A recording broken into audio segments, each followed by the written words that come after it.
Well, I was drafted. Yeah, I was working on the farm with my father. Former Army Chief Warrant Officer 3 John Gregg remembers details from 74 years ago as if it were yesterday.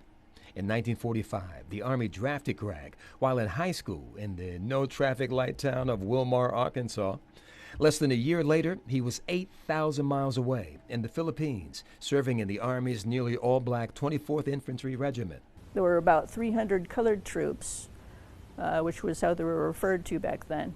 Gregg piloted duck boats, the Army's version of a floating truck in the Korean War. It was seeing land going, easy on gas, 2.5-ton GMC engine, very powerful. It powered the 6 engines. Gregg remembers getting shot at while crossing a river. The enemy opened up on us with small arm fire from the beach. Well, thanks to the infantry we was carrying, so they opened up with their weapons from our ducks. And we got one duck hit pretty bad. One time Gregg had a chance to fire back, but in a rather unusual situation. They were 3 miles from the front line.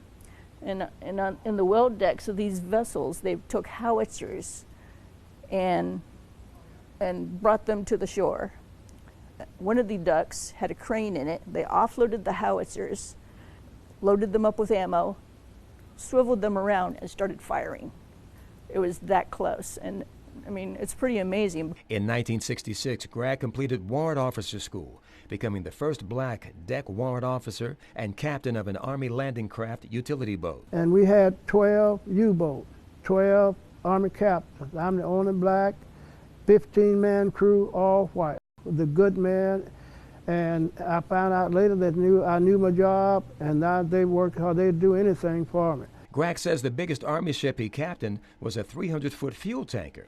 And ironically, one of his fondest memories is of helping another 300-foot ship, a Coast Guard vessel that ran aground in the James River. I got my tow line on him, was able to pull him off the mud flat, towed him to Fort Houston. The base commander was very happy that the Army had to rescue the Coast Guard. Gregg is still in the rescuing business.